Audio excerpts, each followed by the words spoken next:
Muy buenas tardes a todos. Nuevamente, bienvenidos a este espacio semanal, la Tribuna Colpatria Olimpia, que hoy llega al espacio número 80. Les recuerdo que iniciamos la segunda semana después del aislamiento el año anterior y hoy estamos llegando a este espacio importante número 80. El día de hoy tenemos un invitado muy especial, el doctor Rafael Nieto Loaiza, que nos va a dar una conferencia acerca de la coyuntura político-económica y escenarios para el 2022. Y pues obviamente nos compartirá sus puntos de vista acerca de su precandidatura presidencial. Entonces, avancemos. Voy a presentar al doctor Rafael Nieto, quien es egresado del Gimnasio Moderno, es abogado de la Universidad Javeriana, con estudios en socioeconomía, derecho constitucional, derecho internacional público, derechos humanos y derecho internacional humanitario. Rafael es conocido por haber sido viceministro del Interior y de Justicia entre el 2003 y 2004 y precandidato presidencial por el Partido Centro Democrático en el 2018. Es presidente de NSG, una compañía de consultoría especializada en el manejo de entornos, estrategia y análisis sociopolítico. Doctor Rafael, muchísimas gracias por acompañarnos y como decimos aquí, el piso es suyo. Adelante. Muchas gracias, Daniel, y muchas gracias a todos los que están acompañándonos hoy en esta tribuna. Les agradezco enormemente que hayan tenido la disposición y la generosidad para compartir conmigo este tiempo. Y bueno, metámosle el diente desde ya a los temas de fondo para dejar, ojalá, el mayor tiempo posible para el intercambio con ustedes. Tal vez debo advertir, yo no soy un político tradicional, yo no me dedicaba a hacer política en mi vida, yo he vivido de mi ejercicio como abogado, como consultor empresarial y como pequeño empresario. Yo he trabajado como analista y como columnista durante muchos años, pero no he sido un político de oficio y nunca lo seré, eso está claro, y hoy por hoy lo sigo viendo de esa manera. Mi aproximación a la política es completamente distinta, es evidentemente la respuesta a una vocación de servicio público y nada distinto a eso. Déjenme entonces entrarle a los temas de fondo. Yo creo que el país tiene en este momento 5 grandes desafíos fundamentales. No son los únicos, pero son los más importantes en mi opinión. El primero, tiene que superar la crisis del COVID de manera definitiva. Y en esa dirección me parece que la pregunta por resolver es si el gobierno será capaz de romper el prejuicio antivacuna que hay en ciertos sectores de colombianos. Yo creo que en este tema del COVID y la salud pública el gobierno lo ha hecho bastante bien. Tomó la decisión de los confinamientos de forma oportuna, apenas 12 días después de que la Organización Mundial de la Salud había dicho que el COVID tenía características de pandemia. Logró superar ese cuello de botella dificilísimo del acceso a los ventiladores eléctricos, que eran la clave para aumentar la capacidad de las unidades de cuidados intensivos del país, y logró duplicar esa capacidad de las unidades de cuidados intensivos. Empezamos la pandemia con 5.375 unidades de cuidados intensivos y en octubre había más de 13.200. Yo no sé cuántas hay hoy, pero evidentemente pues consiguió ese objetivo y por eso nosotros no sufrimos lo que ocurrió en su momento en el norte de Italia o en España o en Nueva York, que fue el colapso durante unas semanas del sistema de salud pública por un exceso de ingresos en las unidades de cuidados intensivos. Yo creo que eso también tiene mérito. Y creo que hizo bien también al no quedar casado con un único proveedor de vacunas, al tener varios. Eso le ha permitido que cuando haya alguna que se retrase pueda suplir las deficiencias, las demoras con otro proveedor, y les ha permitido también focalizar mejor por la naturaleza y las condiciones y características de cada una de las vacunas de acuerdo con el tipo poblacional. Repito, el desafío en todo caso es hacer una gran campaña de pedagogía para romper esos prejuicios antivacuna que hay en ciertos sectores sociales. No creo, lo digo abierta y sinceramente, en la vacunación obligatoria. Me parece que es violatoria de las libertades. Creo que lo que hay que hacer es convencer a esos a través de un ejercicio pedagógico. Ahí hay un primer desafío, porque si eso no se consigue y se viene un pico que termine rebalsando de nuevo la capacidad del sistema, porque no sabemos cómo se va a comportar una nueva variante, en fin, ahí la posibilidad de un nuevo confinamiento nos generaría unas dificultades gigantescas de muy difícil superación. El segundo gran desafío es la recuperación de la economía. El año pasado fue el peor de la economía colombiana desde que tenemos estadísticas. Yo no sé si con ocasión de la guerra de los 1000 días o las guerras civiles en el siglo XIX la economía fuera o estuviera en una circunstancia peor que la que tuvimos el año pasado, pero pues era evidente que esta decisión de enfrentar el COVID a través de cuarentenas y confinamientos iba a traer como resultado pues frenar las dos caras de la economía, la producción y el consumo, la oferta y la demanda, y iba a tener como consecuencia lo que efectivamente pasó, y es que perdimos el 6.8% de nuestra riqueza en apenas 8 meses. Repito, el peor dato de la economía colombiana desde que tenemos estadísticas. Eso, sin embargo, dicho en frío, me parece que no refleja la tragedia, el drama humana que esconde esa caída de la economía. Eso se ve mucho mejor en las cifras de desempleo y pobreza. Saltamos del 10.5 de desempleo al 15.9. Con esa tasa de desempleo abrimos a 1 de enero de este año, y como resultado del disparo del desempleo, la pobreza saltó del 35.7 al 42.5 que tenemos también para empezar este año. Un país con 4 de cada 10 colombianos en pobreza es un país que está destinado a tener enormes convulsiones políticas y sociales, y por tanto el gran desafío es la reducción de la pobreza. La pregunta es ¿cómo? Antes de responderla, también quiero hacerle un reconocimiento al gobierno. Yo creo que el gobierno actuó correctamente cuando creó en muy poco tiempo y puso en marcha y encontró los recursos para hacer las transferencias monetarias correspondientes, el programa de ingreso solidario, que benefició a 3.2 millones de familias vulnerables que no estaban en el radar de la red de asistencia social del Estado. Y creo que también hizo lo correcto cuando estableció el PAEF, ese sistema de subsidio a la nómina, que fue lo que impidió que no aumentara aún más el desempleo durante el periodo de crisis del año pasado. Esas son 2 victorias del gobierno y creo que hay que reconocérselas. Dicho esto, yo sí creo que el gobierno se equivocó al prolongar, en mi opinión, más de la cuenta la cuarentena, y eso le causó más daño a la economía. Y creo en todo caso que las decisiones de volver el programa de subsidio del ingreso solidario un programa permanente es al menos cuestionable. Con los subsidios en Colombia pasa lo mismo que con los impuestos. Son creados durante una emergencia de carácter temporal, pero terminan convirtiéndose en permanentes. Y eso me parece que hace mucho daño. Yo hubiera preferido que esos recursos se hubieran destinado a unos programas de inversiones del gobierno que hubieran tenido un resultado similar o mejor que el mantener el programa de subsidio a la nómina, y probablemente con una solución de carácter estructural distinta. Yo estoy convencido de que Colombia no tendría mejor política social que crear empleo, y que uno tiene que dirigirse a ese propósito, y que lo que mejor deberíamos hacer es crear tanto empleo como sea posible de la manera más rápida que sea posible. Estoy además absolutamente convencido de que la inmensa mayoría de los colombianos no quiere un subsidio o una ayuda o un alivio estatal. Cuando hablo incluso, como lo he hecho con jóvenes de la primera línea en Cali, los 4 que eran líderes en Siloé y en Puerto Rellena, lo llamaban ellos Puerto Resistencia, los 4 coincidieron en que preferían depender de sí mismos, y que lo que querían era fundamentalmente educación de calidad, acceso al empleo y oportunidades de emprendimiento. Y yo creo que esto que expresan los jóvenes es el sentimiento mayoritario de la población.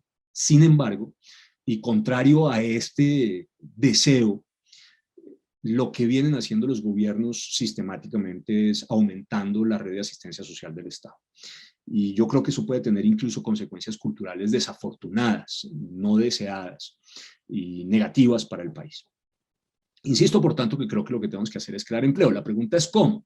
Pues bueno, yo pienso que el gobierno tenía unas herramientas en la refocalización del gasto público, y creo que eso es lo que tiene que hacer el próximo, básicamente en 3 sectores.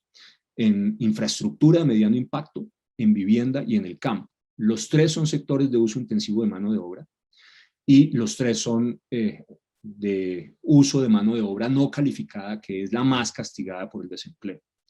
Y tienen la ventaja de que resuelven necesidades de la población, pero además generan empleo y jalonan toda la economía, con un gasto que no desarrolla directamente el gobierno, sino que al final termina siendo ejecutado en todo el territorio nacional por empresas medianas y pequeñas, irrigando toda la economía a lo largo y a lo ancho de todo el territorio. Cuando hablo de infraestructura de mediano impacto, ¿a qué me refiero? Me refiero a obras que se pueden sacar a licitación o concurso de manera rápida y que se pueden ejecutar también, empezar su ejecución de manera rápida, de manera que el acceso a la mano de obra, es decir, la generación de empleo, se produzca prácticamente en muy pocos meses. Me refiero, por ejemplo, a distritos de riego, a acueductos y alcantarillados, a centros de acopio, a polideportivos y a vías terciarias. Ese tipo de proyectos que no exigen grandes estudios y que no se demoran mucho para el proceso de adjudicarse y ponerse en marcha. Y con esto no estoy diciendo que el país no tenga unos desafíos en materia de infraestructura de gran impacto pendientes, los tienen, y el próximo gobierno va a tener que abordarlos. Me refiero, por ejemplo, a la tercera pista del aeropuerto El Dorado, me refiero a un nuevo aeropuerto entre Cartagena y Barranquilla, me refiero a que alguno de los 3 proyectos de Puerto en Urabá entre en marcha, a que se asegure la navegabilidad del Magdalena desde Puerto Salgar, a que resolvamos el problema de sedimentación en el canal del dique, a que busquemos una solución de acceso a buques de mayor calado en los puertos de Buenaventura y Barranquilla. Esos proyectos hay que hacerlos. Pero si ustedes me preguntan a mí cuáles son los 2 grandes desafíos en materia de infraestructura hacia adelante, yo diría que son las vías terciarias, que es una necesidad sentida en todos los pequeños municipios a los que uno va, y por el otro lado, fundamental, una gran red ferroviaria que integre todo el país desde Puerto Carreño o Buenaventura, desde Ipiales hasta Santa Marta, con ramales conectados al ferrocarril del Cerrejón para llegar a Puerto Bolívar, que quizás sea finalmente la solución de un puerto más profundo sobre el Caribe, y otros 2 ramales, uno al Urabá para llegar al mercado centroamericano de la costa este de los Estados Unidos, y el otro al Catatumbo para acceder a lo que será, no tengo la menor duda, más temprano que tarde de nuevo, un mercado muy interesante en Venezuela. La vivienda, no tengo que decirlo, ustedes lo conocen muy bien, o el gobierno se enorgullece de sacar 100.000 proyectos de vivienda al año. Tenemos un déficit de 1.250.000 familias sin vivienda propia, mal calculado, alrededor del 10% de las familias colombianas, y un 27% más con necesidades de mejoramiento de vivienda. Y la meta debería ser entre 200 y 250.000 viviendas a lo largo y ancho de todo el territorio nacional, con lo cual la brecha la podríamos estar cerrando entre 4 y 6 años, y no en este ejercicio que apenas empieza a hacer la cobertura del crecimiento natural de la población colombiana. Yo creo que esa debería ser una tarea. Y por supuesto el campo colombiano, que creo tiene la vocación de ser despensa del mundo, no lo digo yo, lo dice la FAO, la gente en el campo está aburrida de que uno les diga esto, porque al final no hay respuestas estatales serias, pero evidentemente esa es una realidad, sí tiene esa vocación, lo tenemos todo, estamos situados en el Ecuador, no tenemos necesidad de hacer economía agrícola estacional, tenemos toda clase de tipos térmicos, toda clase de tipo de tierras, 20 millones de hectáreas sin cultivar, 23% de la población todavía vive en el campo, pero necesitamos vías terciarias, centros de acopio, distritos de riego, necesitamos subsidio al acceso a los insumos, necesitamos créditos a mediano y a largo plazo para los proyectos productivos, necesitamos generar productividad en otros sentidos. Yo creo que la doble titulación en las escuelas rurales para formar al mismo tiempo bachilleres y técnicos agrícolas o veterinarios termina siendo fundamental. Hay que generarle conectividad. El 84% del campo colombiano está desconectado, no tiene hogares, no tiene internet en sus hogares. El muchacho campesino que no tiene posibilidad de conectarse se va a trasladar a las ciudades. Ese tema hay que resolverlo, por eso duele tanto el fracaso y el problema de corrupción en el proyecto de centros poblados del Ministerio de Comunicaciones. En fin, ahí hay que apostarle a fondo al campo colombiano, porque sí creo que ahí está el futuro, buena parte del futuro del país, y que hay que hacer un esfuerzo serio para recuperarlo. Luego, la primera gran medida para resolver el problema del empleo y atacar la pobreza es la refocalización del gasto público en la generación de proyectos productivos y desincentivar el crecimiento expansional de los subsidios y los alivios que, repito, me parece que no son el camino correcto para buscar una solución estructural al problema de pobreza. Creo, de hecho, que cuando un gobierno se ufana de haber hecho crecer la red de asistencia social, está reconociendo su fracaso. ¿Su fracaso por qué? Porque lo que necesitamos es menos colombianos que dependan del Estado y que, por tanto, haya menos colombianos que necesiten estar en la red de asistencia social. Cuando se aumenta la red de asistencia social, pues estamos reconociendo que fracasamos en la tarea de sacar de la pobreza y, por tanto, de la necesidad de estar en la red de asistencia social a esos colombianos que finalmente están en ella. Y sí creo que esa mentalidad tendríamos que cambiarla. Creo que hay además un defecto de carácter cultural en el país que nos lleva a pensar la resolución de los problemas de pobreza en términos de soluciones de subsidio y auxilio y no en términos de generación de empleo y de soluciones estructurales. Entonces, el primer gran problema en este tema de la reactivación económica, de la generación de empleo y la disminución de la pobreza está ahí en la relocalización del gasto público. El segundo es el reconocimiento de que este es un país de regiones. Somos muy distintos, cuando además uno tiene la oportunidad de ir por todo el país, y yo lo he hecho de manera sistemática, desde Puerto Nariño y Leticia hasta San Andrés, desde Tumaco hasta las rancherías en la Guajira, desde Puerto Carreño hasta el Chocó. Uno lo que puede constatar es que es un país muy distinto, no solamente por las razas y por el color y por la manera en que se come y la música que se oye, sino porque los problemas y las necesidades son también, aunque haya algunos de carácter nacional, muy locales. Y hay que buscar soluciones regionales y locales a esos problemas. Y hay que profundizar la descentralización. Gobernar Colombia, este país de regiones tan complejo y tan difícil, con una geografía tan ardua como la nuestra, desde un escritorio de Bogotá, está destinado a fracasar. ¿Qué tenemos que hacer? Pues tenemos que hacer también aquí una tarea de traslado de recursos del gobierno central a los departamentos y los municipios.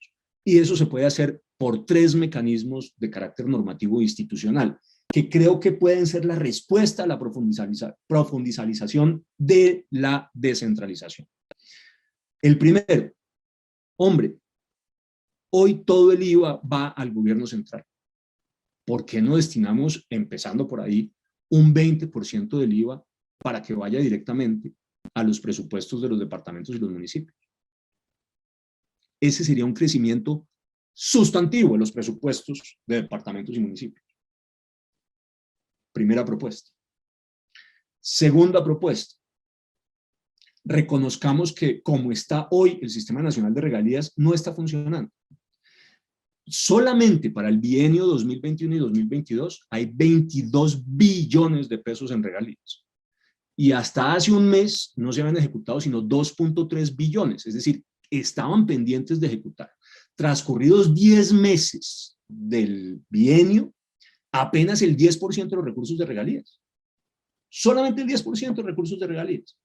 Quedaban pendientes 19.7 billones, que son prácticamente 5 billones más que lo que busca la reforma tributaria nueva recoger.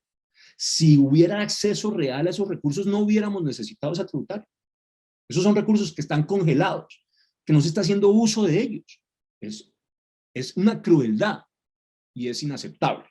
Pero ¿qué pasa? Lo que pasa es que los departamentos y los municipios más pobres, que son los que tendrían derecho a acceder a esos recursos de regalías, no lo pueden hacer porque no tienen ni el recurso humano, ni la capacidad técnica, ni la disposición financiera para poder presentar unos proyectos que sean finalmente aprobados en el Sistema Nacional de Regalías. Luego tenemos que suplir esa debilidad de esos departamentos y esos municipios. Y yo propongo que lo hagamos por 2 vías. Me gusta más la primera, pero admito que eventualmente la segunda también haya que implementarla durante un tiempo. Démosle la oportunidad a esos departamentos y a esos municipios de celebrar convenios con las universidades para que las universidades les preparen los proyectos que se tienen que presentar en el Sistema Nacional de Regalías de manera tal que efectivamente sean aprobados.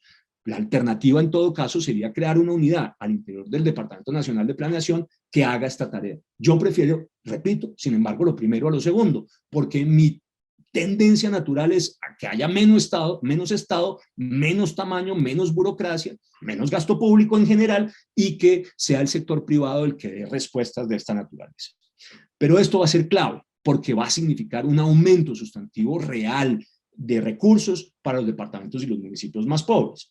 Y finalmente hay otra realidad de carácter institucional y normativo que puede cambiar esta dinámica. que es modificar el Sistema General de Participaciones. Para los que no lo conozcan, el Sistema General de Participaciones es un pedazo del presupuesto del Estado que se destina exclusivamente a educación, salud y saneamiento ambiental, para agua y alcantarillado. Miren, señores, lo que uno se encuentra en el país en este tema de agua y alcantarillado no tiene nombre. No tiene nombre, es decir, es una necesidad sentida en toda Colombia. En teoría, solamente el 7% de los colombianos no tiene acceso a agua potable, pero es solamente una teoría, porque ustedes van a zonas donde se supone que hay agua potable y el agua potable llega una vez a la semana, y hay muchas otras donde se dice que hay agua potable y no la hay. Es una necesidad constante en toda Colombia. Razón además de la inconformidad de muchos sectores importantes de la población. Yo repito, o sea, Colombia no se entiende desde Bogotá, hay que ir a las regiones, pero cuando uno va a las regiones tampoco se puede quedar en las capitales departamentales, hay que ir a los pequeños municipios.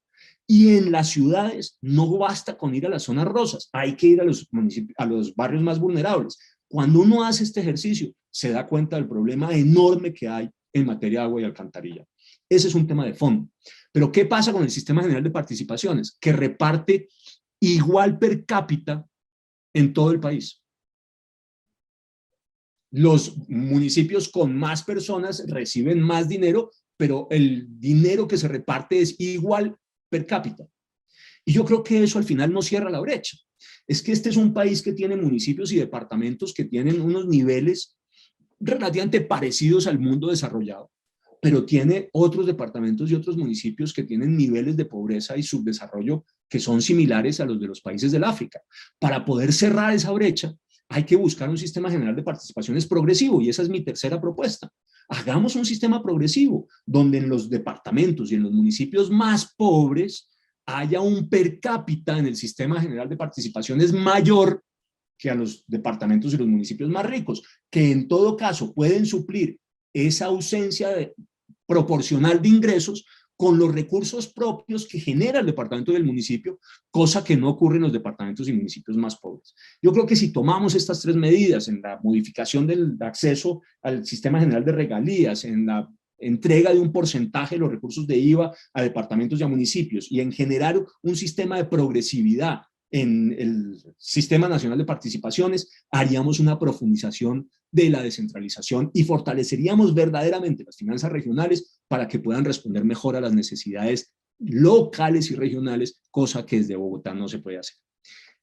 El problema en este punto es cómo demonios abordamos las dificultades de corrupción. Pero como ese es uno de los puntos que voy a abordar, déjenme, lo pongo en el congelador y lo miramos más adelante. Repito, el primer gran desafío es resolver el problema de salud pública del COVID. El segundo, la recuperación de la economía, poner a marchar la economía de mucho mejor manera y sobre esa base crear empleo y resolver estructuralmente la pobreza. Y en este segundo punto entonces, primero la refocalización del gasto público en inversiones, en infraestructura, en vivienda y en el sector agrícola, y segundo, este paquete de medidas normativas institucionales para fortalecer la descentralización y el gasto público en las regiones y en los departamentos. Pero hay un tercer problema, y es que tenemos que reconocer que somos altamente no productivos. Nuestra productividad en Colombia en general es muy baja, incluso en comparación con otros países latinoamericanos. ¿Por qué no somos productivos? Y yo creo que ahí, y este es el tercer paquete de medidas en este segundo gran punto, tenemos que atacar unos cuellos de botella de la productividad colombiana, empezando por la tasa efectiva de tributación.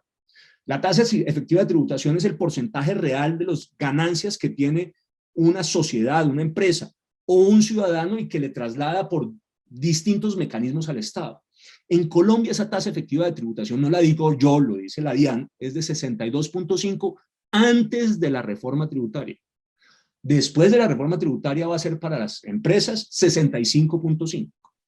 62.5 significa 62 pesos con 50 centavos de las ganancias de cada 100 pesos que recibe una persona o una compañía terminan yendo al Estado de distintas maneras. Y el promedio en la tasa efectiva de tributación en el mundo es 40.4. O sea, tenemos más de, casi un 60% más de tasa efectiva de tributación, así no vamos a ser competitivos. Hay que bajar la tasa efectiva de tributación. Y yo en esto me aparto del grueso de los economistas. Yo sí creo que es posible y creo que además es deseable hacerlo. Por supuesto, no es posible en el ejercicio de crecimiento del gasto público que estamos teniendo. Para que tengamos una idea, en el 2010 el presupuesto en términos nominales del país eran 148 billones de pesos. En el 2022 va a ser 350 billones de pesos. Sí, repito, en términos nominales. Pero eso significa que hemos expandido el gasto público más del doble en apenas 12 años. Y los gastos de funcionamiento han aumentado un 700% en 20 años. Así es imposible bajar impuestos. Entonces tenemos que tener un Estado más pequeño, más austero, más ahorrador y por supuesto mejor focalizado en el gasto. Y hay que hacer una gran reforma tributaria. Yo no tengo la menor duda, hay que expandir la base tributaria, me parece que es básico hacer ese ejercicio. Aquí hay colombianos que son ricos en el ejercicio de la escala salarial en Colombia que no pagan ningún impuesto. A esos hay que ponerlos a tributar, aunque sea poquito, y hay que generar una cultura tributaria distinta, simplificando el mecanismo, haciendo tarifas planas, eliminando exenciones, en fin, y por supuesto luchando contra la evasión y la elusión que nos cuesta alrededor de 38 billones de pesos anuales, según dice el DANE. Ahí hay un gran tema. Segundo, hay que flexibilizar el régimen laboral. Generar empleo en Colombia es costosísimo, y no solamente por el tema del salario. Yo de hecho creo que bajar el salario en un país como Colombia sería una crueldad. Yo creo que ese no es el camino. El tema es mantener e incluso si es posible aumentar los salarios, pero disminuir el costo del empleo para el empleador, que hoy es el punto 52 si uno suma todos esos que llamábamos antes parafiscales y similares, pero que tiene además un conjunto de costos ocultos muy importantes, la estabilidad laboral reforzada, la UGPP, los constantes proyectos para aumentar el número de licencias remuneradas, aumentando la licencia de paternidad, porque a las mujeres les llegue el periodo, porque haya eventualmente una mascota que se muera. Y estoy hablando de proyectos que cursan efectivamente en el Congreso en este momento. Pero hay otros elementos. Yo, por ejemplo, discrepé profundamente con el presidente Uribe cuando propuso reducir la jornada laboral y lo consiguió. Digamos, esos costos ocultos están ahí presentes y hacen más difícil la generación de empleo. Hay que empezar a pensar en cómo generamos empleo y facilitamos la formalización de la economía y no cómo le damos más beneficios a los que ya tienen empleo en Colombia. Creo que el enfoque es distinto. Hay otros problemas de cuellos de productividad. El tema de la infraestructura, sobre el que ya hablé y no me voy a demorar. La inseguridad jurídica, que obliga a una gran reforma al sistema de administración de justicia, pero si no hay reglas de juego claras, difícilmente hay inversiones estables. La seguridad física, que ya voy a abordar, y un enorme problema de ausencia de calidad de la educación. La educación en Colombia es pésima y además es impertinente. Estamos educando para lo que no necesitamos. Si no resolvemos ese problema de fondo, también va a ser muy difícil que logremos resolver el problema de productividad. Y además es un engaño para los más jóvenes y para los más necesitados, porque venimos diciéndoles que la educación es la escalera para el ascenso social. Pero la calidad es tan mala que estos muchachos salen del colegio y salen de las universidades sin las competencias para desempeñarse adecuadamente en el empleo o para ser exitosos emprendedores. Luego la frustración termina por ser enorme. Y claro, necesitamos muchos más médicos, enfermeras, ingenieros, veterinarios, agrónomos, matemáticos, físicos, químicos, biólogos y muchos menos abogados, levanto la mano, politólogos, trabajadores sociales, comunicadores, etcétera, etcétera, etcétera. Y muchos más técnicos y tecnólogos y muchos menos licenciados universitarios. Repito, en todo caso, a mediano y a largo plazo, resolver estos cuellos de botella de la productividad va a ser vital en Colombia. Un comentario en relación con el campo y la productividad. O nos metemos en la cabeza que el campo hay que abordarlo más allá de la producción de la materia prima y agregarle, meterle valor agregado, o tampoco salimos adelante. Suiza exporta más café que Colombia y no produce un gramo. Suiza exporta más chocolate que Colombia y no produce un gramo de cacao. ¿Por qué? Porque tienen valor agregado. Podríamos seguir en ese tema. Yo lo que creo es que hay que explorar los valores agregados, las denominaciones de origen, la producción orgánica, los sellos de sostenibilidad medioambiental, etcétera, etcétera, etcétera, como mecanismos para mejorar en forma importante la productividad. Y aquí termino pues el segundo gran tema, que es este de cómo vamos a recuperar la economía y sobre todo al final cómo vamos a generar riqueza y crear empleo, con un último comentario. China tuvo su peor año de crecimiento antes de la pandemia en 2019, en 30 años, el peor año de la economía china, y creció 6.1%. Nosotros crecemos más del 4% en Colombia y hacemos fiesta.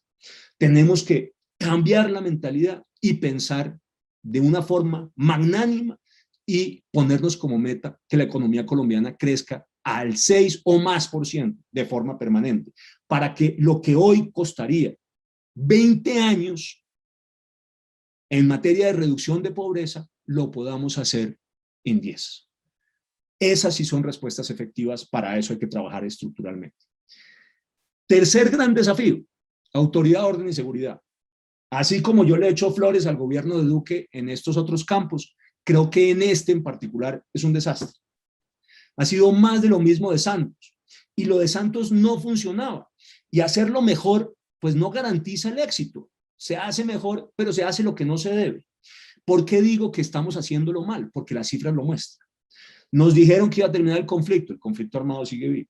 Nos dijeron que las FARC iban a dejar de matar, las FARC tienen 5.200 hombres en armas hoy. Nos dijeron que se iba a resolver el problema del narcotráfico, lo llamaron, y voy a usar expresiones textuales, el nuevo enfoque histórico, el nuevo paradigma, y resulta que hoy tenemos 3 veces más coca y se produce 4.2 veces más cocaína. Y nos dijeron que iba a bajar la violencia homicida, y al contrario, nosotros traíamos una curva de disminución de homicidios que termina teniendo un freno en el 2016 cuando se firma el pacto.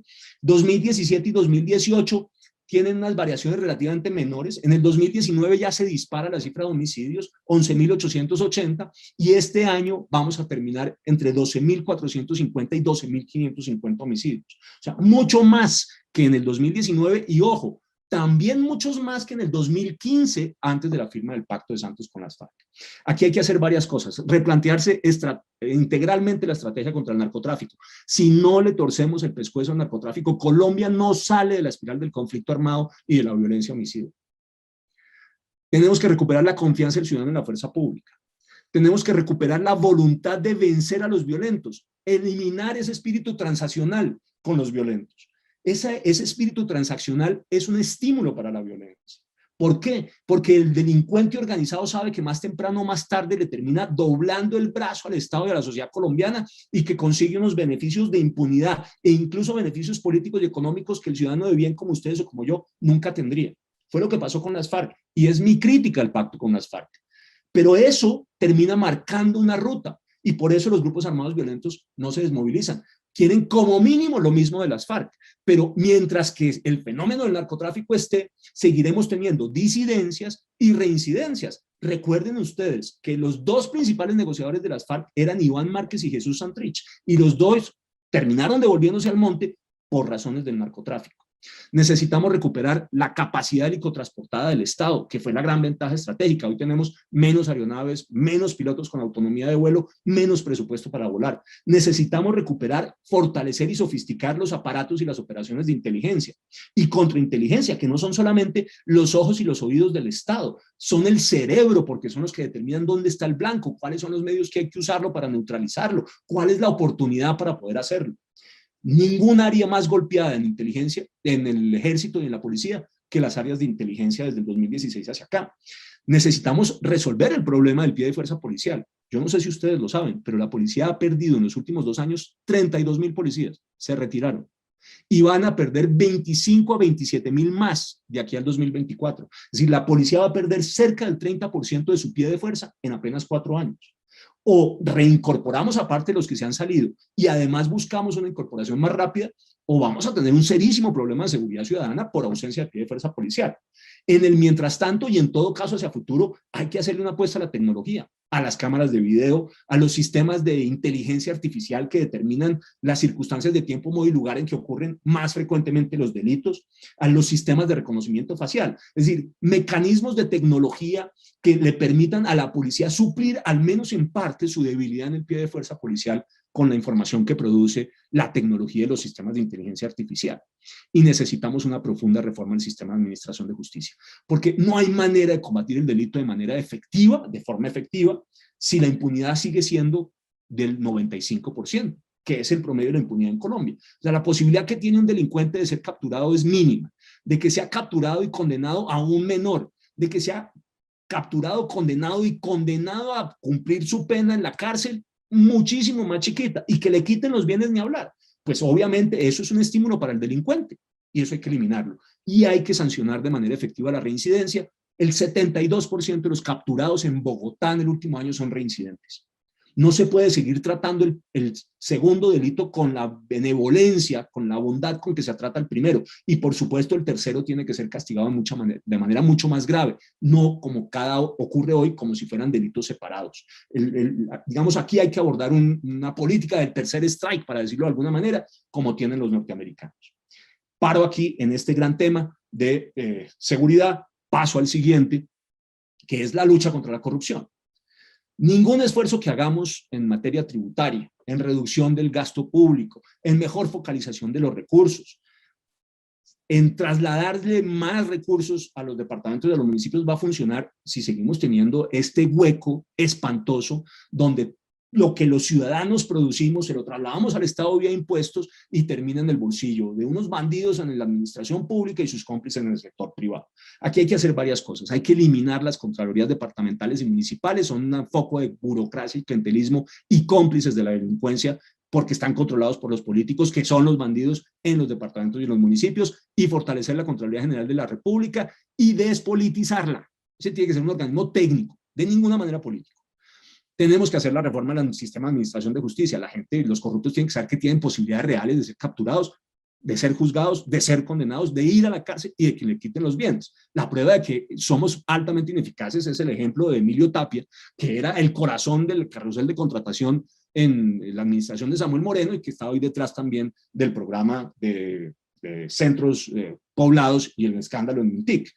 Necesitamos fortalecer los pliegos tipo y cerrar las trampas que se están haciendo en relación con ellos, pero reconociendo que es que hoy los pliegos tipo no sirven sino para el 10% de los contratos, porque el 90% de los contratos en Colombia, señores, son a dedo. Es increíble, pero es verdad. Y esa es una tarea fundamental. Hay que reducir los espacios de discrecionalidad del administrador público para que efectivamente la contratación directa sea la excepción y no la norma. Exactamente lo contrario que está ocurriendo hoy. Necesitamos además movernos aceleradamente a un gobierno virtual. Yo creo que el ejemplo es Estonia. Entre menos contacto hay entre el ciudadano y el funcionario público, menos riesgos de corrupción. La digitalización de los procesos y la virtualización con unas normas objetivas donde quien toma las decisiones cumplidos los requisitos es el sistema sin participación humana. Lo que hace al final es reducir de manera radical los riesgos de corrupción. Esa apuesta por la virtualidad, por el gobierno digital, debería ser una apuesta, no solamente porque es el futuro, sino además del corazón de la lucha contra la corrupción. Y un comentario final sobre este tema. Nada de esto sirve si no cambiamos la ética ciudadana. Yo creo que uno de los impactos más negativos del narcotráfico es que la ética del narcotráfico, la idea del dinero fácil y rápido, incluso violando la ley o eventualmente acudiendo a la violencia, terminó permeando sectores sociales mucho más allá del narcotráfico y se ha convertido en una pauta para muchos colombianos. La idea de que es posible hacer fortuna de manera rápida y de manera fácil, aunque sea violando la ley. Y por eso muchos políticos se hacen elegir no con la vocación de servicio público, sino para hacerse ricos. Y eso es evidentemente algo que está ocurriendo a lo largo y a lo ancho de todo el territorio nacional. Aquí hay que recuperar la ética del trabajo, del esfuerzo, del sacrificio, de que hacer fortuna exige tiempo, paciencia, perseverancia. Aquí hay que recuperar la ética de que uno tiene que estar satisfecho y que además contribuye a la dignidad cuando lo que se tiene es resultado del esfuerzo propio del trabajo. Y con eso combatimos también la idea que empieza a ser creciente, en todo caso, de ciertos sectores sociales, de que lo que en realidad se debe es que el Estado satisfaga necesidades de la gente, aunque no contribuyan a ello. Cuando yo le planteo en las regiones a los ciudadanos en Chocó, en Nariño, en San Andrés, en La Guajira, que al final su contribución al producto, a la riqueza del país es menor que lo que reciben, se sorprenden muchísimo. Son departamentos subsidiados, pero no tienen conciencia de ello. Y todos exigen del gobierno nacional la solución de sus problemas. Creo que hay que ir cambiando, repito, esta cultura del narcotráfico, esta cultura de que yo tengo derecho a exigir del Estado a que resuelva mis problemas y volver a una en la cual cada uno es responsable de sí mismo fundamentalmente, le puede exigir al Estado, sí, que haga buen uso de sus recursos y puede exigir, por tanto, que haya educación de calidad, por ejemplo, pero al final la fortuna se construye, la riqueza se construye con esfuerzo, con persistencia, con disciplina, con capacidad de sacrificio, con paciencia en el tiempo. Y ese es el cuarto gran tema. Y por último, necesitamos sostenibilidad medioambiental. El mundo hoy se mueve en la lógica de la protección medioambiental. Y yo creo que aquí hay muchas cosas para hacer. El gobierno también ha hecho cosas que creo que merecen aplausos. Su apuesta por el 10% de la matriz energética en energías alternativas es correcta. Su apuesta por conseguir que el 30% del territorio colombiano quede en áreas protegidas es también correcta. Creo que la mentalidad general de los colombianos tiene que cambiar en la línea de que la producción, la generación de riqueza tiene que hacerse con criterios de sostenibilidad medioambiental. Yo creo que eso es posible, pero no quiero demorarme más en este punto porque quiero que tengamos algún espacio para el diálogo. Repito, creo que hay 5 grandes temas. El primero, resolver de manera definitiva la crisis de salud pública del COVID. Segundo, la recuperación de la economía por vía de la generación de empleo. Tercero, finalmente, la autoridad del orden y la seguridad, que es lo único que garantiza la convivencia civilizada, el orden tranquilo. La gente tiene que tener la certeza de que sale por las mañanas a ejercer su oficio y a buscar el pan para su hogar y al final de la jornada va a terminar sano y salvo y con el fruto de su trabajo en el bolsillo. Cuarto, el tema del compromiso a fondo en la lucha contra la corrupción. Finalmente, y termino aquí, la sostenibilidad medioambiental. Muchas gracias a todos por la paciencia. Creo que me extendí más de lo que hubiera querido, pero me excedí en la profundización de ciertos puntos. Espero en todo caso que haya espacio para que podamos conversar. Bueno, pues muchísimas gracias, doctor Rafael, por su presentación. Vamos a iniciar la etapa de preguntas y quisiera arrancar por una, y esta es mía, es más curiosa. Ya le doy la palabra a Enrique y a Frank y Jorge, que levantaron la mano. Y es que nos cuente un poco. Entendemos el 22 de noviembre se debe anunciar el candidato oficial por Centro Democrático, ¿sí? Es decir, estamos a una semana larga de que se anuncie el candidato. Cuéntenos un poco de ese proceso, cómo van los foros, cómo va el proceso y que nos comparta el mecanismo que se está utilizando para escoger al candidato, podría decirlo, oficial por Centro Democrático. Gracias, Daniel. Lo primero que hay que decir es que los precandidatos escogimos el sistema de encuestas para que sean las encuestas las que definan el candidato. A mí es un sistema que no me gusta, lo digo francamente, porque es un sistema que premia el reconocimiento en la opinión pública y los que somos menos conocidos tenemos más dificultades para poder ganar en ese sistema. Me atrevo a decir que para los que somos menos conocidos es prácticamente imposible hacerlo. Pero era el único sistema que podíamos poner en marcha en las circunstancias actuales, dado el tiempo que teníamos para hacerlo. Hace 4 años el proceso se inició en la primera semana de mayo del 2017. Esta vez el proceso lo iniciamos bien entrado el mes de septiembre. O sea, habíamos perdido demasiado tiempo. Ya no quedaba sino eso realmente como un mecanismo para poder escoger el candidato. Se van a hacer encuestas, un 25% entre la base de datos del partido, o sea, militantes del Centro Democrático serán encuestas telefónicas, y un 75% por fuera del Centro Democrático. En el proceso de hace 4 años, ese era un 70%, era un 80%, ahora es un 75%.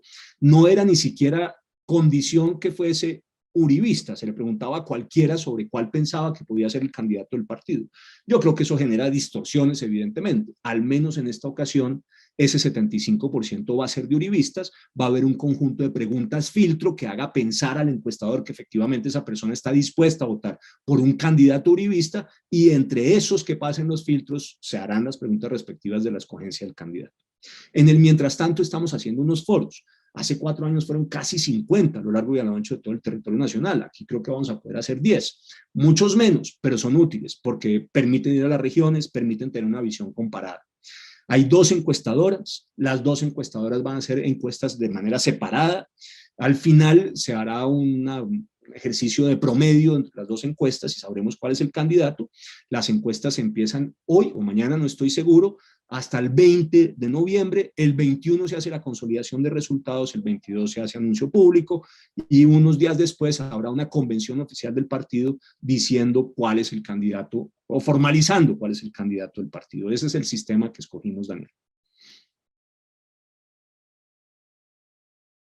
Perfecto, muchas gracias. Voy a dar la participación en vivo a algunas personas, entonces voy a activar... permítame, voy a activar el micrófono de Enrique Bayer. Enrique, adelante. Daniel, muchísimas gracias. Rafael, excelente. Yo creo que esos son los puntos principales de la agenda y lo que resumen los 5 puntos. Tengo el tema de los pliegos tipo, que se ha vuelto un problema, y lo dicen los alcaldes municipales sobre todo, que sacan una licitación en pliego tipo de 3 cuadras, cosas así, les llegan 120 propuestas de pliego tipo, y nos gastamos 6 meses solo clasificándolas y mirando y haciendo la comparación. Entonces, algo que era muy bueno y que creíamos que podía resolver un tema importante, pero tú dices, eso es solo el 10%. Yo creo que es un poquito más, pero puede ser que haya un problema que tenemos que mirar y no sé qué has pensado al respecto. Y el otro tema que me parece muy importante también, en el tema fiscal hay quienes dicen que con esta deuda necesitamos otra reforma. Entonces, no sé qué opinas al respecto y qué consideraciones mereces en estos 2 puntos. Enrique, muchas gracias por las preguntas. Mira, sí, el problema de la deuda está siendo cada vez más complicado y más difícil. Para enero de este año, la deuda externa estaba en el 61.4% del PIB, 180.5 billones de dólares, un 13% más que en el 2019. Efectivamente, vamos a tener que ver cómo abordamos ese problema. Parte de las críticas que yo hacía es además que esa deuda se estaba asumiendo no para hacer unas inversiones que generaran mayor productividad y por tanto a futuro mayores ingresos fiscales y con base en ellos poder pagar la deuda, sino solamente para lo que se denomina gasto social, que, repito, al final no resuelve los problemas estructurales.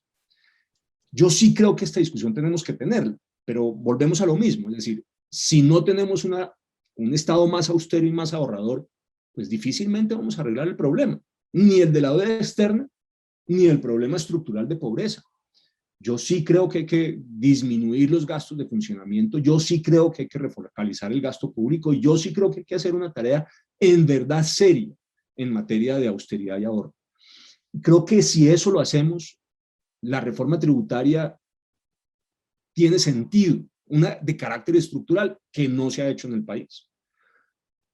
Ahora, estoy convencido también que esas altas tasas efectivas de tributación, Enrique, son un estímulo para la informalidad y que eso al final ha significado que prácticamente la mitad de los colombianos esté por fuera del sistema formal, porque la formalización es costosísima.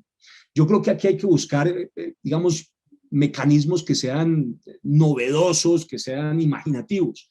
Por ejemplo, que la inscripción en la Cámara de Comercio sea con un valor absolutamente nominal, que para los nuevos emprendimientos micro y pequeños no haya renta durante los primeros 3 años y después una tasa progresiva hasta alcanzar una tarifa plena, porque alrededor del 84% de los nuevos emprendimientos está fracasando en 5 años. En fin, hay que buscar mecanismos en esa dirección, mecanismos dirigidos a, sobre todo, ayudarles a las micro y a las pequeñas empresas, que son el 98% de las empresas del país y generan el 82% del empleo.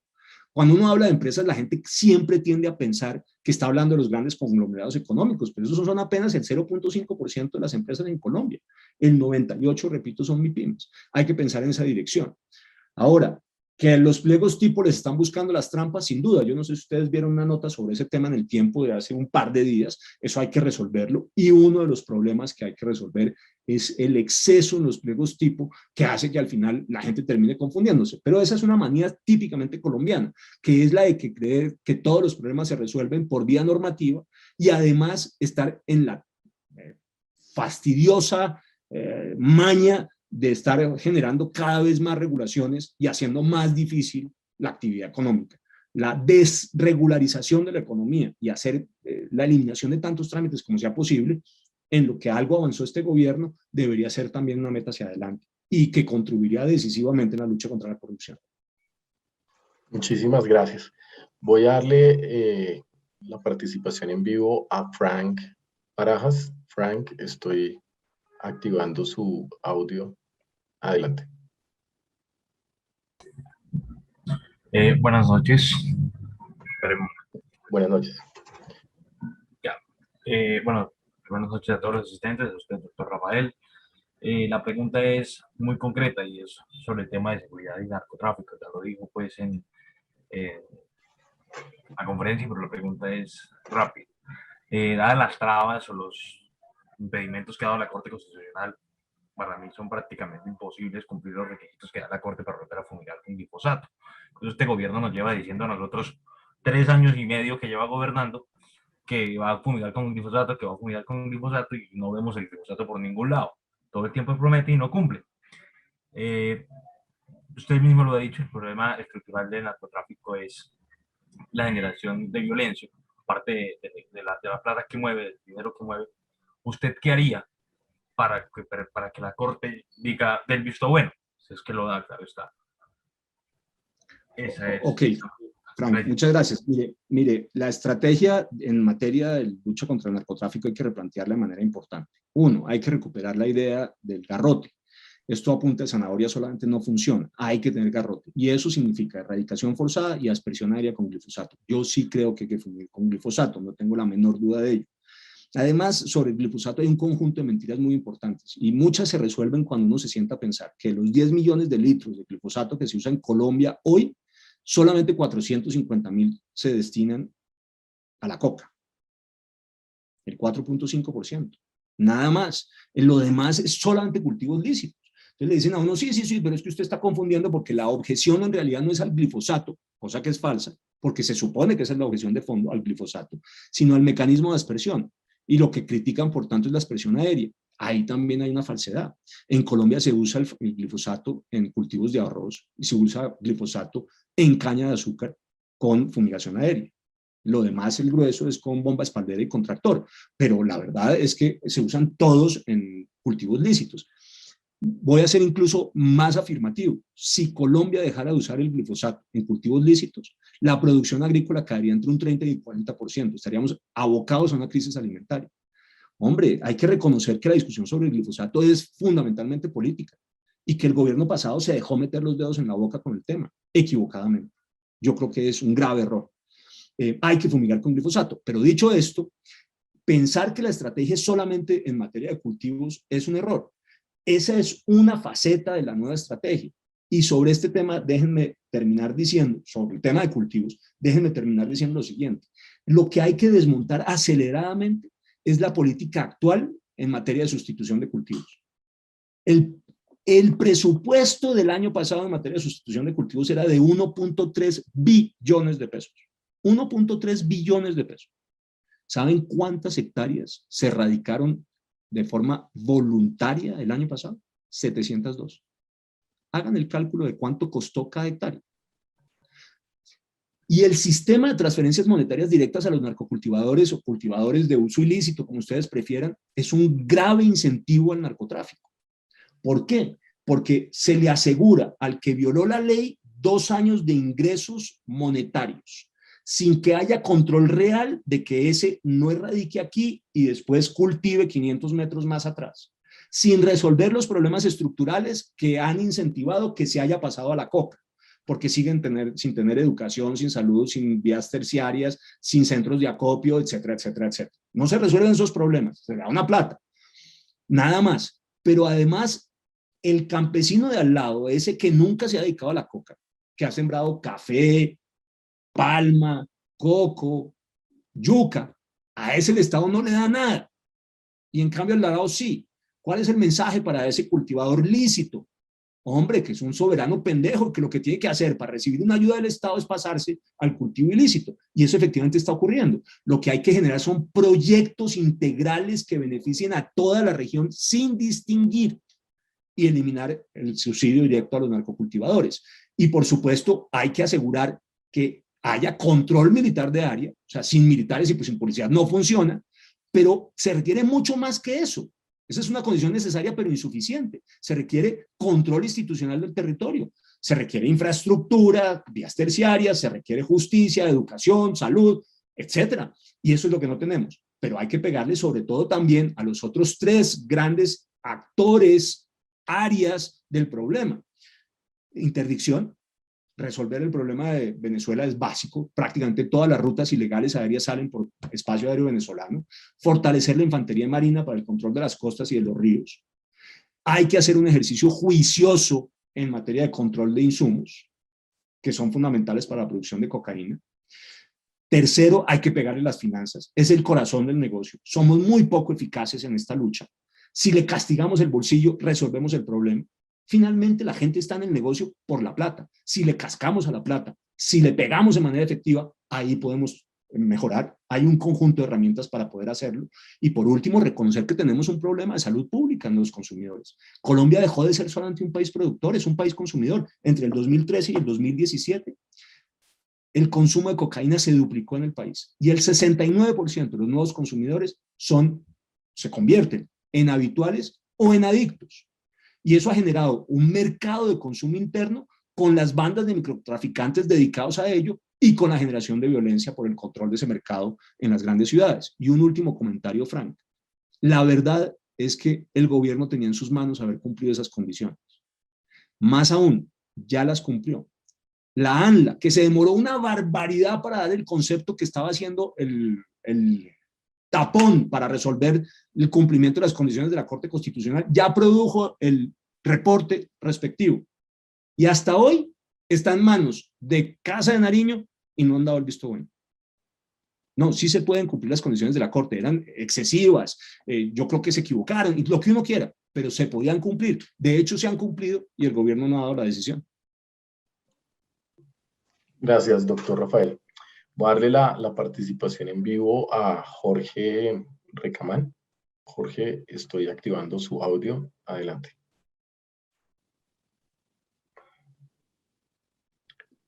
Jorge. Bueno, mientras Jorge logra activar su audio. Daniel, Jorge sigue con el micrófono bloqueado.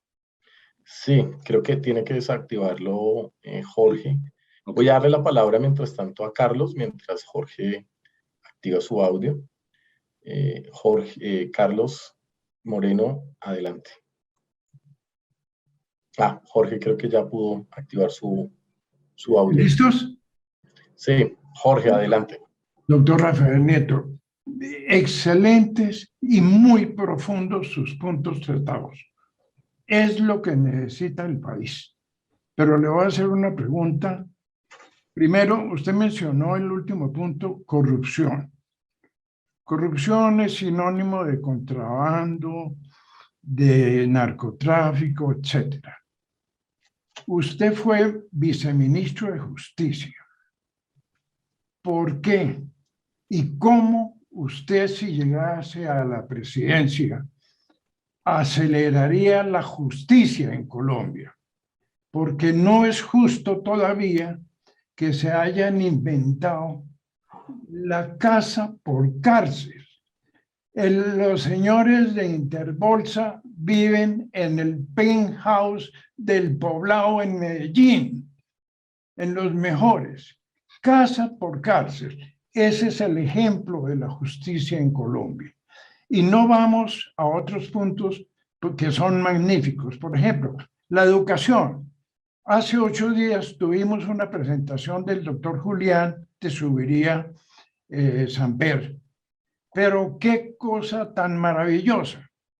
Sin educación y esa pobreza de educación que tenemos. Muchas gracias, doctor. No, Jorge, muchas gracias. Muy generoso conmigo, lo agradezco mucho. A ver, tener un sistema de administración de justicia autónomo e independiente es fundamental en una democracia republicana, en una democracia como las nuestras. Se necesitan elecciones libres, periódicas, con voto universal, con posibilidad real de alternancia en el poder. Hay gobierno de mayorías que debe respetar los derechos de las minorías, debe haber respeto a los derechos humanos, Estado de Derecho, imperio de la ley y principio de legalidad. Pero todo eso depende de que tengamos una rama judicial independiente, autónoma y efectiva, que además cumple una tarea básica, que es la de tener este sistema de frenos y contrapesos, que es fundamental en el sistema democrático. Cuando se hacen elecciones, pero por ejemplo se tiene subordinada la rama judicial, lo que pasa en todos los países donde la izquierda latinoamericana radical ha tenido el acceso al poder, pues uno puede tener elecciones pero no tiene democracia. Ahora, dicho esto, la verdad es que nuestro sistema de administración de justicia es complejo y burocrático. Para que tengamos una idea, en Estados Unidos, con 327 millones de habitantes, hay una única corte con 9 magistrados. En Colombia, con 50 millones de habitantes, hay 5 altas cortes con 127 magistrados en propiedad, más un número incontable de magistrados auxiliares y de magistrados de los tribunales. La Constitucional tiene 9 magistrados, la Suprema tiene 23, el Consejo de Estado tiene 31, el antiguo Consejo Superior de la Judicatura tiene 6, la Comisión Disciplinaria de la Rama Judicial tiene 7 y el engendro de la Jurisdicción Especial para la Paz tiene 38 más 13 suplentes. Tenemos todos los problemas de la jurisdicción ordinaria y suma otros más. Muchas cortes, muchos magistrados, muy alta costo. En el presupuesto también hay dificultades. Para que tengamos una idea, el solo presupuesto de la rama judicial era de 4.9 billones de pesos, sin contar los 3.7 billones adicionales de la Fiscalía, más el cerca de billón de la Procuraduría. Eso les da una idea. O sea, nos gastamos un montón de plata. Un montón de plata. Mal contados 10 billones de pesos en materia de justicia y no se ven. La justicia es lenta, es morosa, y la justicia lenta y morosa no es justicia e invita a la justicia por propia mano.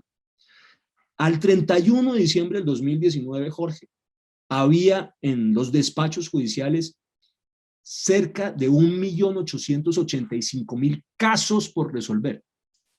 Si no hacemos algo al respecto, la rama judicial colapsará. Colapsará. En nosotros, en Colombia, para resolver en primera instancia un proceso comercial o civil, duramos alrededor de 1.288 días. 1.288 días. México, para tener un ejercicio de comparación, 341 días. Corea del Sur, 290. Tenemos un exceso de demora en la respuesta. Además, agreguen ustedes el problema de corrupción. El hecho mismo de que el fiscal anticorrupción de la Fiscalía fuera parte del cartel de la toga, Gustavo Moreno, que en el cartel de la toga 3 expresidentes de la Corte Suprema estuvieran vinculados, incluyendo 2 expresidentes de la Sala Penal, que hubiera 4 magistrados más, demuestra el enorme problema de corrupción de la rama. El clientelismo judicial, la politización de la justicia y su contraparte, que es la judicialización de la política. Hay ambas cosas en Colombia. Usarle el sistema de administración de justicia como trampolín para las aspiraciones electorales. El entregarle funciones electorales a la rama judicial. Todo eso ha hecho mucho daño. Yo creo que la reforma al sistema de administración de justicia, no vuelvo a repetir las cifras de impunidad, es indispensable. Pero yo llevo la cuenta de 18 esfuerzos de reforma al sistema de administración de justicia, todos fallidos. Todos fallidos. Con unos limitantes adicionales, Jorge. La Corte Constitucional ha establecido que una reforma profunda al sistema de administración de justicia no la puede adelantar el Congreso. Nos deja 2 caminos, una constituyente y un referéndum. Yo hoy no me meto en una constituyente ni de riesgos. Me parece que es abrir una caja de Pandora, generar una incertidumbre que le haría mucho daño a esta recuperación económica y además con unos riesgos enormes de que la izquierda termine en el control de esa Asamblea Constituyente y que le hayamos hecho el favor de abrirle esa puerta. Recuerden ustedes que toda la izquierda radical en América Latina llega al poder y convoca constituyentes para cambiar las reglas de juego y quedarse ahí. ¿Les vamos a hacer ese favor? Yo creo que no. Nos queda un referendo, pero no estoy muy seguro de que tengamos mayorías en el Congreso para poderlo sacar adelante. Pero que la reforma es urgente, sin la menor duda. Y que creo que debería ser unas prioridades nacionales también. Doctor Rafael, voy a hacer las dos últimas preguntas, una que me envía Rafael Samper por el chat y le doy la palabra a John Jairo Morales para finalizar, para que alcancemos con el tiempo. Entonces, Felipe Samper de la Universidad de los Andes nos hace una reflexión más que pregunta, yo arrancaría. Le dice, ¿cómo lograr que este tipo de ideas que nos presenta, que tienen toda la estructura y soporte, sean divulgadas para que no tomemos decisiones serias y no para que tomemos decisiones serias y no como está pasando hoy con la polarización tan fuerte y la directriz clara que todo está mal para que un candidato como Gustavo Petro, con el gran miedo que tenemos, sea una opción? Nuevamente, gracias por su conferencia. Felipe, muchas gracias por la reflexión. Yo, en relación con la polarización, y perdón que sé que no es el corazón de la pregunta, pero a mí no me deja de mover ese punto en particular. Tengo una posición que en general es distinta al de la mayoría.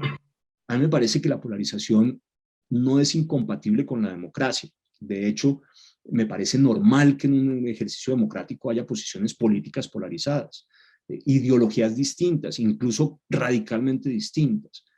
A mí la polarización per se no me choca, no me molesta. Me preocuparía mucho más un ejercicio de unanimismo, donde no hubiera la posibilidad de expresar posiciones radicalmente distintas. Creo que ahí ya no estaríamos en democracia.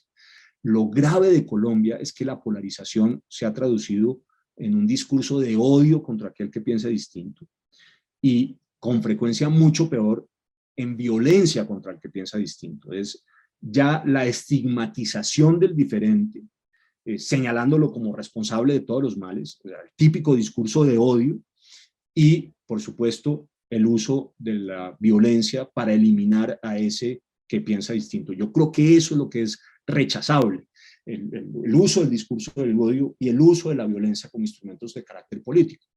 Ahora, ¿cómo consigue uno más eco a estas propuestas? Yo no lo sé. Hace no muchos días me llamó el editor político del Tiempo y yo le dije, oiga, yo estoy enormemente frustrado porque propuestas que son distintas, que tienen sustento en hechos, en datos, en cifras, en análisis, no tienen eco. Nadie le pone bolas a la propuesta de la construcción de la gran red ferroviaria nacional, que creo que es el gran desafío logístico de Colombia y que nos daría un salto en productividad sustantivo. Nadie le para bolas al examen de si debemos destinar en forma distinta el IVA y fortalecer las finanzas de los departamentos y las regiones. Es una cosa muy curiosa. Yo creo que no tenemos el hábito de la discusión política relativamente sofisticada. Nos hemos dejado llevar por el mundo de las emociones, de la irracionalidad, del populismo que se alimenta de eso. Y propuestas como las que yo pretendo hacer, que pues tienen la pretensión de ser al menos coherentes. Yo no estoy diciendo que tengan ni mucho menos la verdad revelada.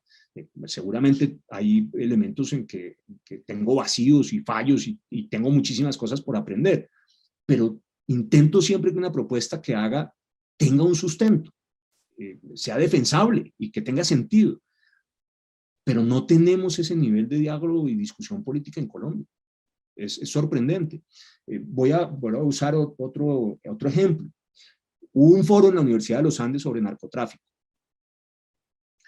Cuando uno, digamos, hace el planteamiento de que lo que se pactó no funciona, pero no por un argumento de si estábamos en el sí o en el no en el plebiscito, o a favor o en contra del pacto o de su contenido, sino por las consecuencias, y muestra las cifras. Yo les di algunas a ustedes, pero hay otras que son muy impresionantes.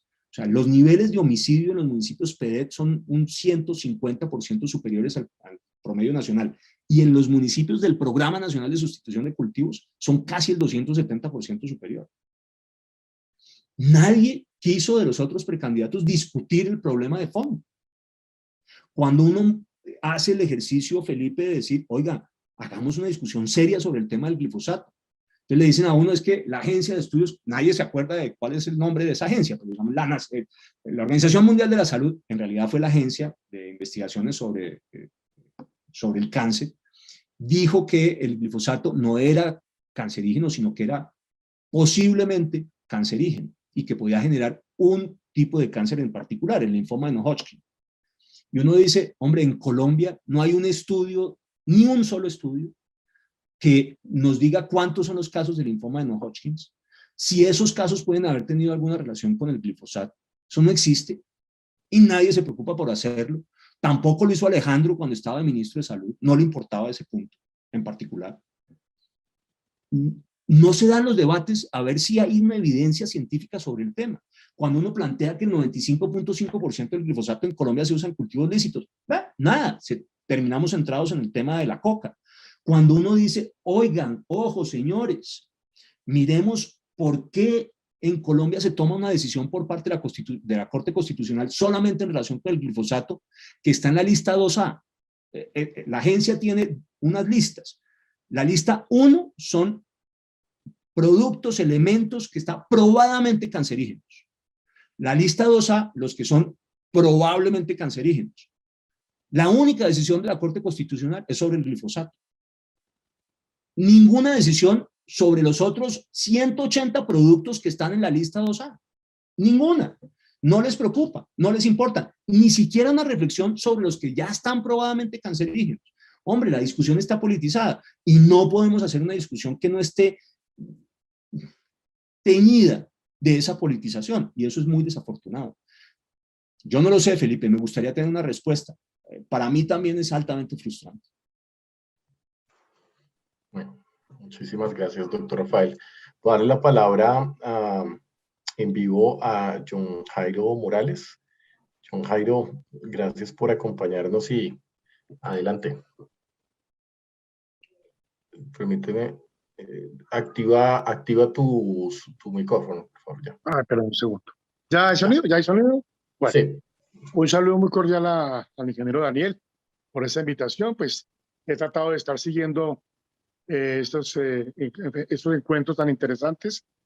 Mi pregunta al doctor Rafael Nieto, ya pues conocido, sobre el tema de la justicia, para seguir la misma línea, ¿no? En estos momentos se está enfrentando la reforma número 19 nuevamente al tema de justicia. Dentro de ello está el tema del sistema de cooptación, volver al sistema de cooptación pura o directa, que actualmente está cursando en el Congreso de la República un proyecto frente al tema. Si así estamos viendo el tema de la justicia en la designación, nombramiento de jueces, ¿cómo será antes ahora con el tema de la cooptación directa? Mi pregunta esa previa reflexión es para preguntarle al doctor Rafael Nieto, ¿cuál sería el método o el sistema o el medio más idóneo de postulación y de designación para magistrados de altas cortes? Esa sería mi pregunta, doctor Rafael. John Jairo, muchas gracias. Déjenme hacer una precisión en relación con lo que dije hace unos minutos, porque no me acordaba exactamente las cifras y la aproximé. Sí. Los agentes que están en la lista 2A, que son los probablemente cancerígenos, son 82. Y en la lista del grupo 1, cancerígenos, 120. Les había dado una cifra distinta. La pregunta suya, John Jairo, es muy difícil de responder, pero coincido con usted plenamente. Volver a la cooptación, cuando los que van a cooptar son los magistrados actuales, sería el desastre.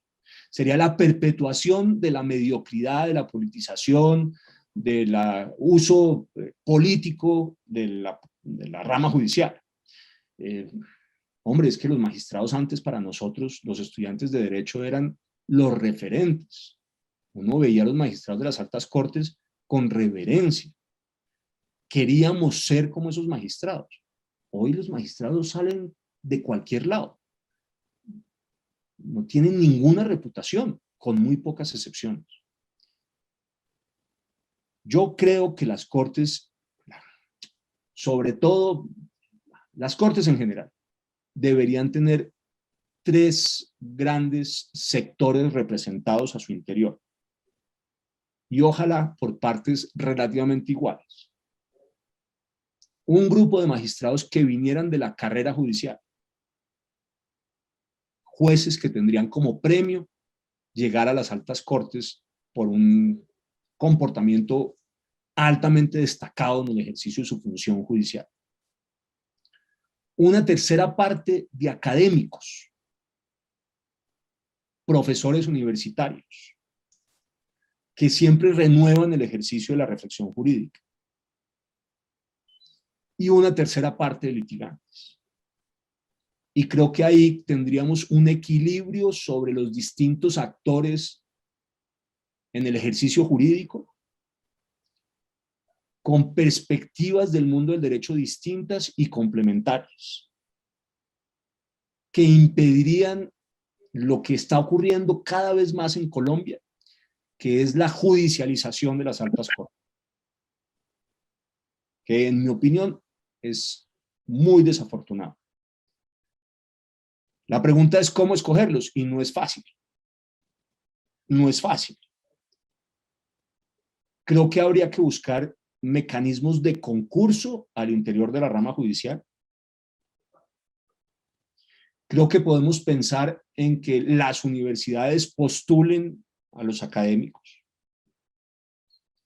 Y no estoy seguro de cómo podríamos buscar entre los litigantes este ejercicio.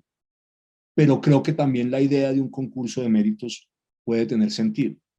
Finalmente hoy, con algunas excepciones, es así, por ejemplo, como se definen cuáles son los notarios en Colombia. Antes eran a dedo y eran los amigos de los gobiernos de turno. Hoy hay un concurso y es un concurso relativamente sofisticado. Claro, a eso hay que ponerle toda clase de sistemas de control de la corrupción para hacerlo mejor. Pero creo que algo en esa dirección puede pensarse y evaluarse como un mecanismo distinto y novedoso para la conformación de los altos tribunales.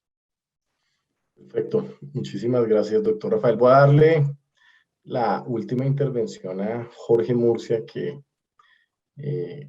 lleva un ratico alzando la mano. Jorge, buenas noches y adelante con la última pregunta de la noche. Muchas gracias. Aquí creo que ya sí. Muchas gracias, Daniel, y un saludo, doctor Rafael. La pregunta es la siguiente, teniendo en cuenta su quinto punto que trató en su exposición en los temas medioambientales, es ¿qué tan alineados estarían estos temas medioambientales con los denominados acuerdos de Escazú? Este año, pues el Congreso no lo ratificó, en buena hora desde mi perspectiva, pero quisiera conocer su posición, si siendo presidente, cómo sería manejo con estos acuerdos. Yo coincido con usted. Por fortuna el Congreso no aprobó el acuerdo de Escazú. Lo que no entiendo es por qué el gobierno volvió a presentar el proyecto. Para mí es inentendible. Ese tratado es poco conocido, Jorge. Creo que el grueso de la gente que habla sobre el acuerdo de Escazú no lo ha leído. Yo no sé si ustedes lo saben, pero digamos, mi área de experticia en el derecho es fundamentalmente el derecho público, el derecho constitucional, el derecho a los derechos humanos, el derecho internacional humanitario y el derecho internacional público, de lo que he sido profesor en distintas ocasiones en distintas universidades. Estoy familiarizado con el mundo de los tratados. Y este es un tratado singular por distintas razones. Una de ellas es extensísimo. Es como la Constitución colombiana. Enredado como pocos. No tiene el ejercicio que normalmente es riguroso de construcción de los tratados internacionales, donde las negociaciones terminan consiguiendo entre los distintos estados que lo que se pacta sea estrictamente lo necesario y además muy cuidadoso en la terminología, porque es al final lo que define las obligaciones de los estados. Eso no pasa con el acuerdo de Escazú. El acuerdo de Escazú es extensísimo, es farragoso, está mal redactado, es confuso, en fin. Pero sobre todo no es un tratado medioambiental, no es un tratado para la protección del medio ambiente, contrario a lo que la gente cree. Es un tratado que favorece a las organizaciones no gubernamentales, estableciendo unas obligaciones en cabeza del Estado y de la sociedad en relación con esas organizaciones no gubernamentales en materia de comunicación e información, pero lo que es peor, establece la obligación por distintos mecanismos de usar sistemas parecidos a la consulta previa en Colombia, que tendría como consecuencia que lo que ya hoy es muy difícil de sacar adelante, que son estos proyectos productivos que tienen toda clase de dificultades de carácter medioambiental y en materia de consulta previa, fuera todavía más complicado, incluyendo proyectos de desarrollo productivo en cabeza de privados. Lo mejor que puede hacer el próximo gobierno es hundir el acuerdo de Escazú. Y confío que la sensatez prime de nuevo en el gobierno nacional y vuelvan a negar ese proyecto, que sería altamente inconveniente para Colombia. No protegen nada del medio ambiente y sí supone unas enormes dificultades para el desarrollo de proyectos productivos en Colombia. Muchas gracias, señor. Bueno, doctor Rafael Nieto, muchísimas gracias por su tiempo, por su presentación. Le deseamos éxitos en la consulta y pues que el próximo 22 de noviembre conoceremos el candidato por Centro Democrático. Nuevamente agradecerle y pues esperamos saber pronto los resultados de esa consulta. Invitarlos a todos para la próxima tribuna que tenemos a Chris Bannister, presidente de WOM, en una conferencia que nos va a dar acerca del liderazgo y rol de las empresas de transformación del país. Doctor Rafael Nieto, nuevamente muchísimas gracias. Daniel, a ustedes, a Colpatria, a la Tribuna Olimpia, sobre todo a todos los que tuvieron la generosidad de compartir conmigo esta hora y media. Muchas gracias. Hasta luego. Vamos para adelante. Hasta luego. Feliz noche para todos. Buenas noches.